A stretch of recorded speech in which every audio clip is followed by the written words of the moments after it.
When Grandma died, no one suspected that what lay ahead wasn't mourning and grief, but a real war that would divide the family forever.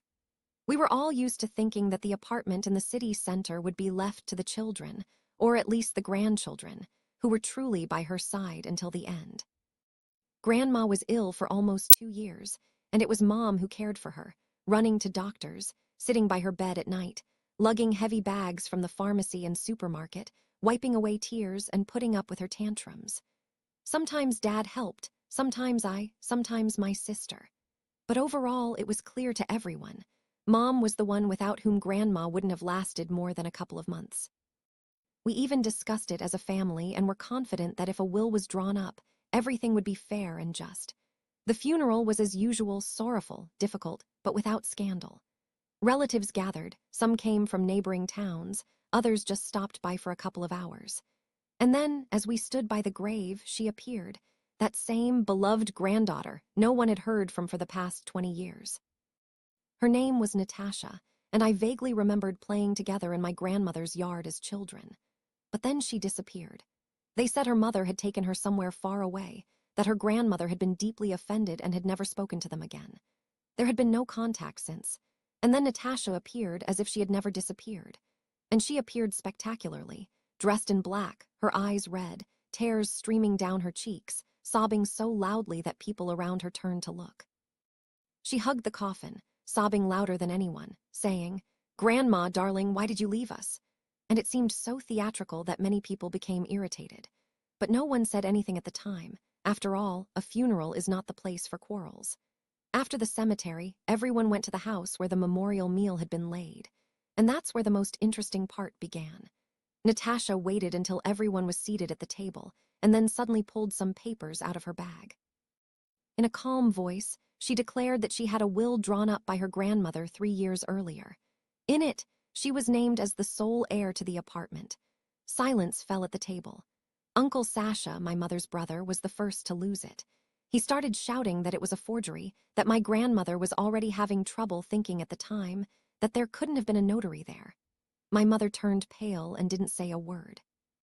I saw her hands shaking, and I understood that this was a blow worse than the funeral itself, because the apartment wasn't just a place to live, but a memory, a symbol of everything she had done for her mother.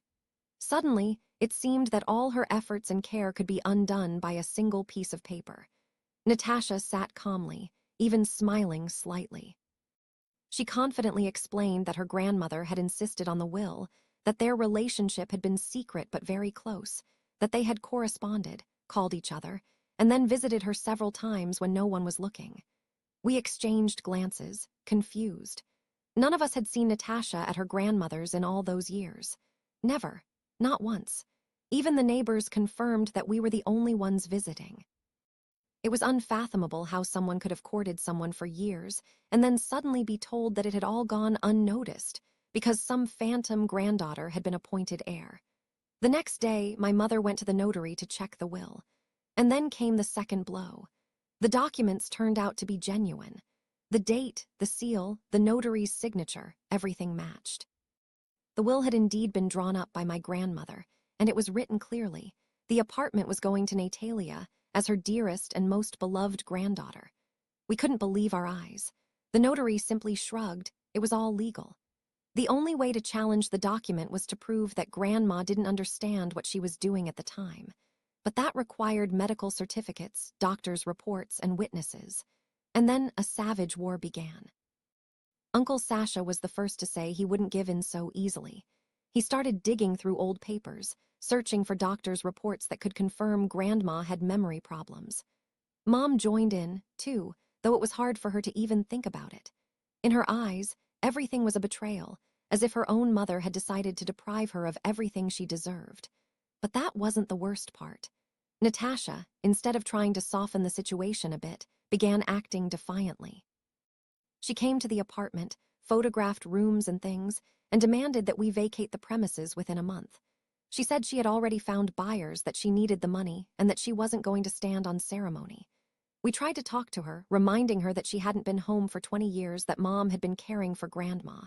But she just shrugged and repeated, "There's a will. The law is on my side." Inside, she seethed with injustice. I saw Mom lie awake at night, sitting with stacks of papers, trying to find anything that could save the apartment. Uncle Sasha didn't give up either, but he was more shouting than acting. My sister was crying because she knew that if they took the apartment, we'd have nowhere to live. I started remembering everything I'd seen over the past few years. Maybe Grandma really had been secretly meeting with Natasha. Maybe she'd visited when we weren't home. But the more I thought about it, the more I became convinced it was impossible. Grandma was bedridden. She couldn't leave the house without help, and the neighbors would surely notice if anyone came. However, the fact remained. The will existed, and it was genuine. That's when we realized this was only the beginning, and that a real war lay ahead, where every possible method would be used, from threats and tears to courts and expert opinions. Only a few days had passed since the funeral, but such scandals began in our family that it felt like we were burying not only Grandma, but also the last vestiges of respect for each other. In the evening, when we sat down at the table, instead of discussing how to live our lives, everything devolved into an argument. Uncle Sasha accused Mom of not following the will, that it was all her fault. He shouted that if she had drawn up the deed of gift on time, or at least insisted on a different document, no Natasha would have been able to show up with the papers ready. Mom initially tried to explain that she had never imagined Grandma doing such a thing, that she was taking care of her and not thinking about apartments. But then she lost it and replied that Sasha had no right to open his mouth at all, because during his entire illness, he had shown up at best once a month, and the rest of the time he simply called and pretended to help. The arguments grew louder and more violent. I sat next to her and felt a wall growing between them that would never be broken down. My sister couldn't take it anymore and went to her room, slamming the door. Sometimes I thought Natasha was counting on this very thing, to drive a wedge between us, to cause a quarrel, so that we couldn't work together. And she was succeeding. She showed up at the apartment more and more often, as if testing how far she could go. She'd wander through the rooms, looking at the furniture, at old photographs, picking things up and saying they'd all have to be thrown out soon because she was going to be renovating. I saw Mom clenching her fists to keep from attacking her. One day, Natasha said bluntly, "You'll be leaving soon anyway, why put up with this? I can give you a little time, but no more than a month." Mom's voice broke at these words, and she screamed so loudly that she frightened herself. The argument was so intense that the neighbors intervened, but Natasha just chuckled and left, promising to return with official papers. After that, a real nightmare began in our house. Mom stopped talking to Sasha. Their only contact was through me. He'd come home angry, shouting that we should unite, but he'd say it as if we had to obey him. Mom would reply that she had no intention of cooperating with him, and eventually he'd slam the door and leave. At one point, he directly accused Mom of knowing about the will in advance but hiding it because she thought she could reverse everything. It was like a knife in the back. Mom turned pale, and for the first time in my life, I saw her slap him in the face. He left, promising that he would now act on his own. I realized he was no longer an ally, but an enemy. Meanwhile, my sister had almost completely stopped coming home, spending the night with friends, just to escape the constant shouting and accusations. I myself felt that with each new argument, the apartment was turning not into a home, but a battlefield. We stopped being a family. Everyone thought only of themselves. Mom tried to find a lawyer, but she did it alone, trusting no one. Sasha had probably also started taking some steps, but he did everything secretly. I tried to persuade them both to work together, but they wouldn't listen. Natasha only took advantage of this. She came over more and more often, acting as if we were already strangers in her house. Sometimes she'd sit in a chair in Grandma's room and say, "This place has always been my favorite. I'm glad everything's back to normal." We looked at her and couldn't believe that someone who had been gone for 20 years suddenly considered herself the mistress of the house.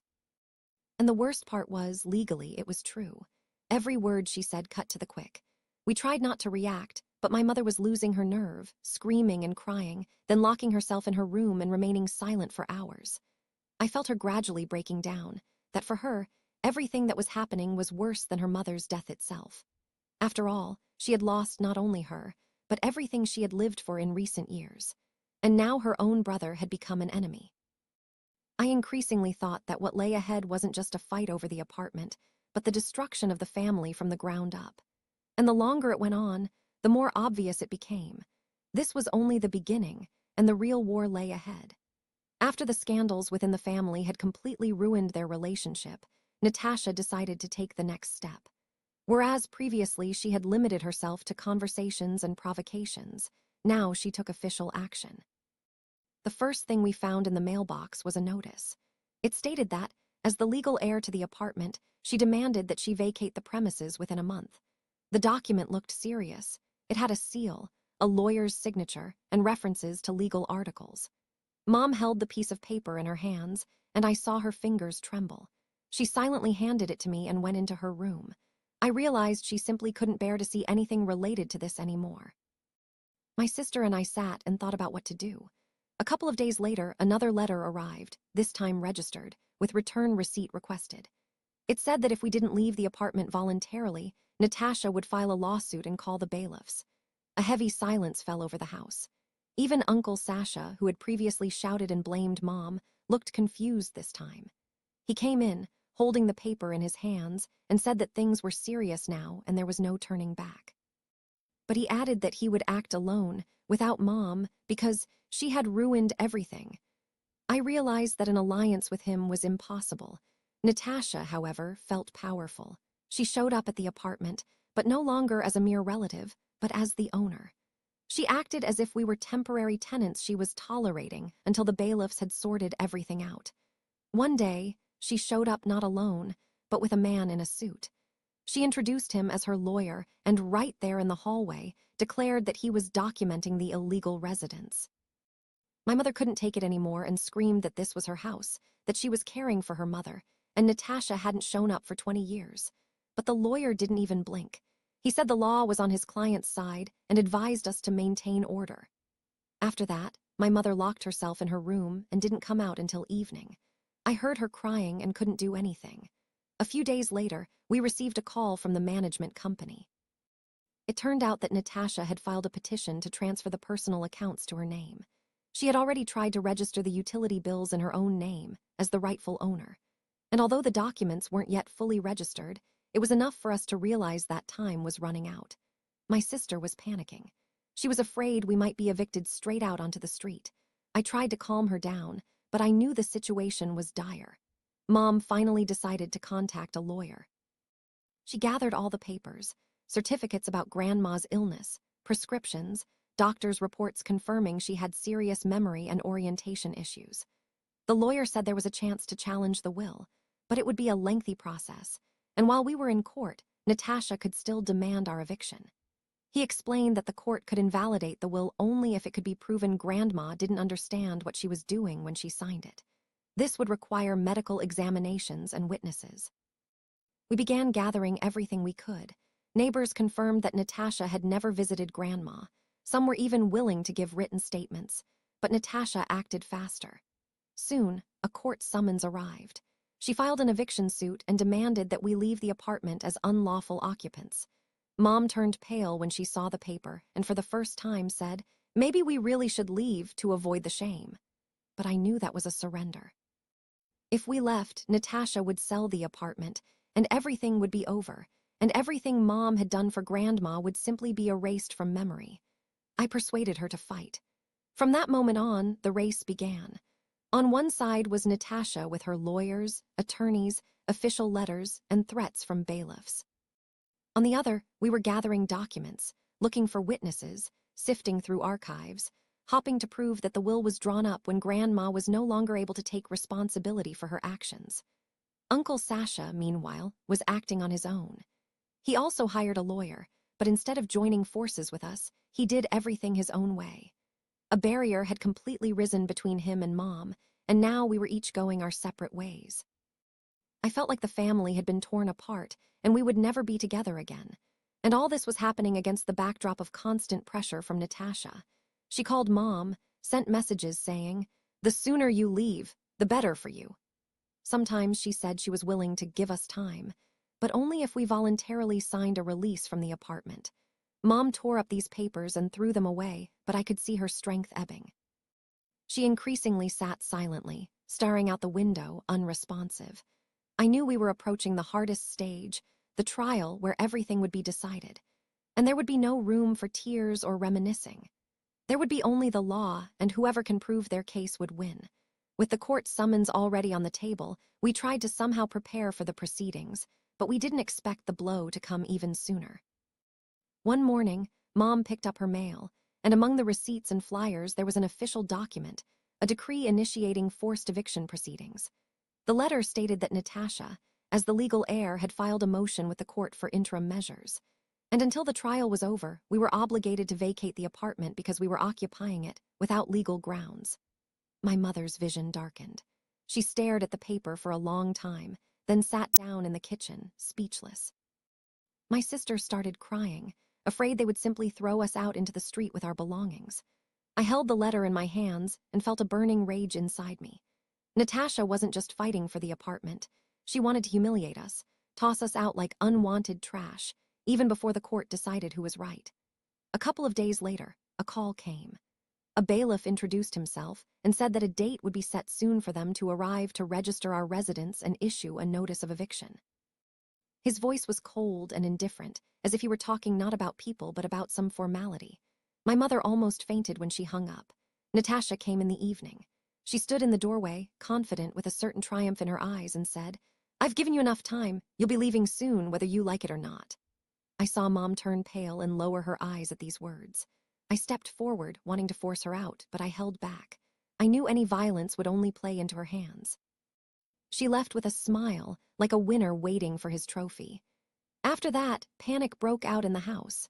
My sister packed her things into bags, preparing for the worst. Mom rushed from room to room, unsure what to save first. I frantically searched for a lawyer who could stop the execution of this order. We found someone who agreed to take our case immediately. He explained that they couldn't evict us before the court's decision if we appealed and provided evidence that the will was being contested. But time was short. Every day we lived in anticipation of a knock on the door, afraid that men in uniform would be there and say, "Pack your things, you have an hour." The tension was so great that we couldn't sleep. Mom woke up in the middle of the night, listening for noise on the stairs. My sister kept her things in a suitcase, as if we were refugees, and I argued with lawyers and bailiffs every day, trying to buy myself some time. Natasha, meanwhile, was becoming increasingly brazen. She brought in some people and showed them the apartment as if she were already selling it. We stood in the room while strangers examined the walls, the furniture, and asked how much the renovations would cost. It was like mockery. At one point, Mom couldn't take it anymore and shouted that she would call the police. But Natasha calmly replied, "This is my property and I have the right to show it." We knew she was technically right. Inside, everything was seething. We felt like strangers in our own home. One evening, I returned to find another letter in the mailbox. It said a date had been set for the bailiffs to arrive to voluntarily vacate the apartment. This meant we had less than 3 weeks left. I gave the letter to my mother and her hands began to shake. She sank into a chair and said, "So they'll kick us out and that's it." But I couldn't accept it. We contacted a lawyer and he filed a complaint that no eviction should take place until the trial was over. But the bailiffs acted according to documents, not their conscience. We lived like we were on a volcano. Every morning began with anxiety. Would they come today? Every evening ended with discussions about where to go if they did kick us out. My sister suggested moving in with a friend. I thought about renting an apartment, and my mother cried because she realized she simply wouldn't have the money to pay for someone else's accommodation. Natasha, meanwhile, felt like a winner. She called and said, "If you want, I can help you find a cheaper place to live." These words sounded like a slap in the face. She knew perfectly well that she had driven us to despair, and she relished it. I was increasingly beginning to believe that her target wasn't the apartment, but our pain. The day came when 2 bailiffs came to our house. They recorded our presence in the apartment and handed us a document demanding that we vacate the premises voluntarily by a certain date. My mother was barely able to stand. My sister was crying, and I tried to argue, but I knew it was pointless. One of the bailiffs said, "If you don't leave voluntarily, we'll evict you with the police." These words sounded like a death sentence. When they left, the house was dead silent. We sat there, unsure what to do. At that moment, I realized that what lay ahead wasn't just a trial, but a real fight for survival. And in this fight, we had to either break or fight to the end. It felt like we were finally backed into a corner. Eviction orders, bailiff visits Natasha, who walked around the apartment like she owned the place, and her smirk. All of this was destroying us day after day. But fate suddenly threw up an unexpected clue that could have turned the whole game upside down. It happened by chance. One evening, I met my grandmother's neighbor, Aunt Valia, in the courtyard. She was a talkative woman, knew everything about everyone, and we had often brushed off her gossip before. But that evening, she stopped me and said, "Listen, I keep wondering how it happened that your grandmother's apartment ended up in the hands of this Natasha. After all, the last time some people came to see her, even then it seemed strange." I froze. "What people?" I asked. And then Aunt Valia began to tell me. It turns out that a couple of years before her death, right around the time the will was drawn up, a man and a woman came to see my grandmother. Not relatives, not neighbors, but strangers. She remembered them because they were dressed in formal suits, carrying folders, and had visited Grandma more than once. And each time they came when neither Mom nor we were home. The neighbor insisted they came in the evening, sometimes late at night, and left after an hour or an hour and a half. She thought they were doctors or some social workers, but now that she knew about the will, it all seemed suspicious. I realized this could be the key.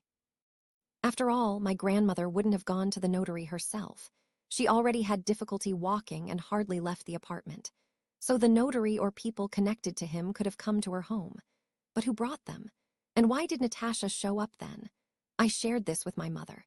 She didn't believe it at first, but then she remembered that she had indeed come home one day and found teacups in my grandmother's room, even though there were no guests. My grandmother had said that some friends had come over, but she didn't explain. My mother hadn't paid any attention to it. Now, however, everything fit. We decided to talk to the other neighbors. First, the woman who lived downstairs. She also said she saw a man in a suit come into my grandmother's room and thought he was dictating something, and my grandmother just nodded. Then the neighbor upstairs claimed to have heard conversations but couldn't make out the words. All these details suddenly came together. Someone had been visiting my grandmother at the very time the will was drawn up, and they weren't relatives. We began to suspect that Natasha hadn't just suddenly appeared, but that she and someone else had deliberately arranged this will. Perhaps my grandmother had been persuaded, deceived, or simply confronted with the fact, and in her state, she signed it, not realizing what she was doing. With this news, we went to a lawyer. He listened carefully and said it was very serious.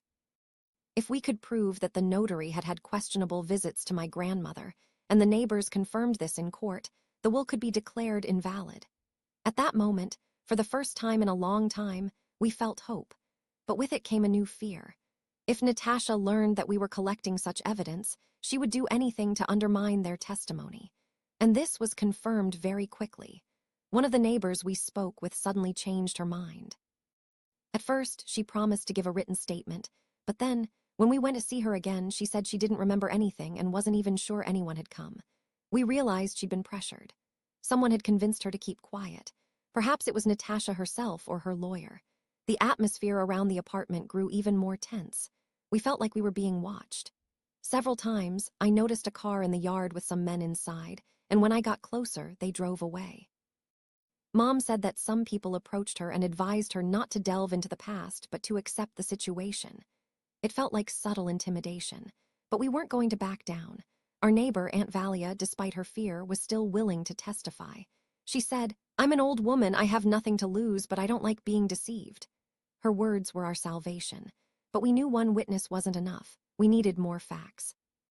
We contacted a lawyer and asked him to request the notary's office log, which would record who visited my grandmother and on what dates. The lawyer said it was difficult but possible. If we succeeded, we might find evidence that the will was drawn up not in the office, but at my grandmother's home, which in itself was suspicious. Meanwhile, Natasha was coming to the apartment more and more often, causing scenes.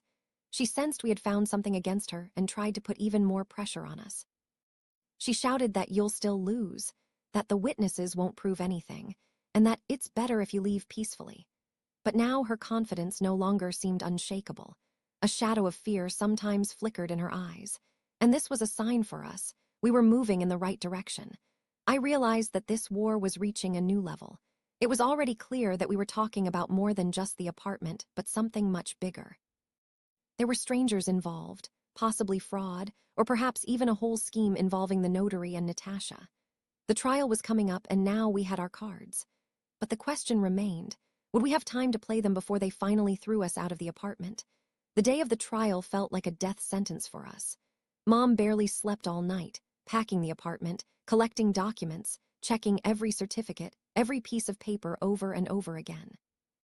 My sister cried and said she was afraid to go there, where the fate of our home would be decided. I myself held on with all my might, because I knew that if we wavered, Natasha would crush us. She was already waiting for us at the courthouse. She stood there in an expensive coat, her hair neatly groomed, and next to her was her lawyer, a tall man with glasses and a cold gaze.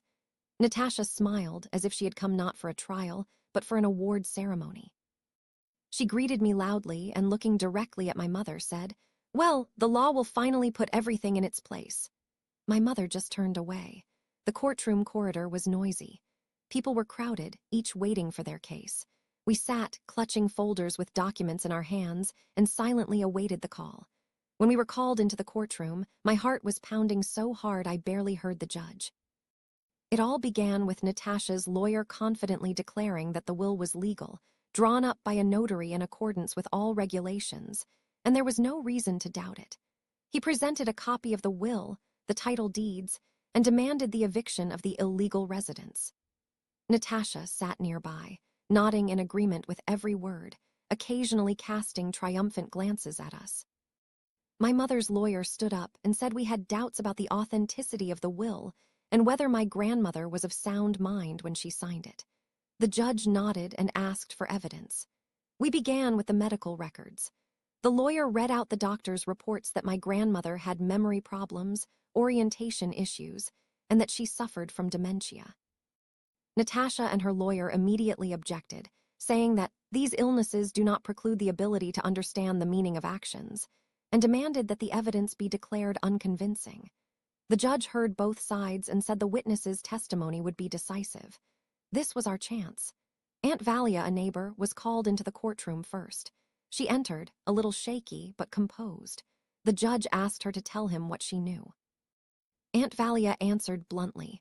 Unknown men in suits, bearing papers, had visited my grandmother, and this had happened precisely during the period when the will was being drawn up. She clarified that she had seen them more than once, and that they always came when no relatives were home. The courtroom fell silent. Natasha turned abruptly to her lawyer, who frowned. The judge carefully noted her words and asked several clarifying questions. Aunt Valia answered confidently, and it was clear she had decided to tell everything despite her fear. Then another neighbor was called, a man from the upper floor. He confirmed that he had heard conversations, seen people in business attire, and even remembered one of them holding a typewritten folder. His words matched Aunt Valia's testimony. Natasha began to get nervous. She interrupted, saying the neighbors were making it all up, that they were hostile people whom we had deliberately turned against her. But the judge cut her off, telling her not to interrupt. At that moment, for the first time, I felt the force was on our side. But Natasha didn't give up. She asked to speak and said, "I know perfectly well that Grandma wanted to leave the apartment to me. I loved her and she loved me. All this talk about illness is fiction, and the neighbors are simply lying." But her voice was already shaking. The most unexpected moment was when Uncle Sasha's lawyer suddenly stood up and said, "I also have evidence." We exchanged surprised glances. He had submitted an excerpt to the court, which showed that the notary who had drawn up the will had already been involved in another trial, where he had been accused of violations. The judge frowned and demanded clarification. It turned out this notary was involved with another disputed will, and there were also doubts about the testator's capacity. This turn of events shocked everyone. Even Natasha's lawyer fell silent, and she herself turned pale. The judge adjourned the hearing, scheduling another one, and ordered additional materials about the notary's activities. As we were leaving the courtroom, Natasha lost it. She ran up to us and hissed, "You won't get anywhere. I'll throw you out of here anyway." Her face twisted, and at that moment she no longer looked the confident beauty in her expensive coat. She looked frightened. Mom clutched her heart, but for the first time in a long time, hope flickered in her eyes. We knew the war was just beginning, but now we had a chance. The entire game Natasha had built could collapse if the truth about the notary came to light, and if the court took the neighbor's words into account. The courtroom was tense that day. We arrived early. My mother held the cross my grandmother had worn in recent years, not letting it go for a minute. Uncle Sasha sat separately, not speaking to us, not even looking at us. Natasha appeared at the last minute, wearing an expensive suit, with a lawyer and a new man introduced as an independent expert. She carried herself confidently, but there was a hint of nervousness in her movements, which she tried to conceal behind her usual haughty smile. The judge entered, everyone stood, and the final hearing began. Natasha's lawyer spoke first. He reiterated his arguments. The will had been drawn up by a notary in accordance with all the rules. My grandmother was of sound mind, and there were no grounds for invalidating the document. He spoke clearly and confidently, citing laws and articles of law, as if every word he said was the truth. Natasha sat nearby, nodding and smiling, as if the outcome had already been decided. But when our lawyer spoke, the room became truly quiet. He talked not only about papers, but about life. About how Grandma had been ill in her final years, how Mom had been by her side every minute, how Natasha hadn't been seen for 20 years, returning only when the apartment was being discussed. He presented medical records, doctors' reports, and neighbors' testimony. Then the man from the upper floor came up and reiterated his words about men in suits. Aunt Valia was there too, and in a trembling voice she said, "I saw everything with my own eyes, I can't remain silent." Their words sounded simple, but they held truth, and everyone in the courtroom sensed it. The climax came when the judge announced the results of the inquiry about the notary. It turned out that he had indeed already been investigated for another case involving a forged will. The evidence wasn't sufficient to revoke his license, but there were serious doubts about his integrity. Silence fell over the courtroom. Natasha turned pale and lowered her eyes for the first time. Her lawyer tried to object, saying it was irrelevant to our case, but it was clear the blow had been too strong. When the judge retired to make his decision, time seemed to stand still. We sat in silence, Mom fiddling with her cross, Uncle Sasha staring at the wall, and Natasha quietly whispering something to her lawyer. The minutes dragged on endlessly. Then the judge returned. He read in a dry voice, but every word was etched in my memory. "The will made in Natalia's name is declared invalid due to the circumstances that have been discovered that call into question the testator's capacity and the legality of the notary's actions. The apartment is recognized as part of the estate and is subject to division in accordance with the law." These words seemed to explode in the courtroom. Mom burst into tears right there in court, for the first time in her life, not from despair but from relief. I hugged her and my sister clung to us, shaking with emotion. Uncle Sasha jumped up and shouted, "I knew it was all a lie." But then he added, "Now the apartment must be divided between us according to the law." His joy wasn't about the truth, but about the money, and it was bittersweet. Natasha screamed, slammed her hand on the table, and shouted, "This is a conspiracy. You're all against me. I won't let this go." But her lawyer took her by the hand and literally led her out of the courtroom because she had lost her composure. Silence awaited us outside the courthouse. It felt like a huge weight had been lifted. But the joy didn't last long. That evening, Uncle Sasha came to Mom and started talking about dividing the property. He spoke coldly, demanding his share, and I saw Mom's face darken again. She had won in court, but lost in life. Her brother had become a stranger, and all that remained of her niece was bitterness and hatred. We talked a lot with Mom in those days. She said, "We kept the apartment, but we lost our family, and I don't know which is more important." I understood her. The victory was bittersweet. Natasha never showed up again, but her shadow still lingered in every room. Uncle Sasha continued to demand his share, threatening a new trial. We lived in constant tension, even though technically the apartment remained ours. I looked at these walls, at Grandma's photograph on the shelf, and wondered, was it all worth those tears, those screams, those betrayals? There was no answer. But one thing was certain, the fight over the apartment had completely destroyed our family. And even if the walls remained, the house would never be the same.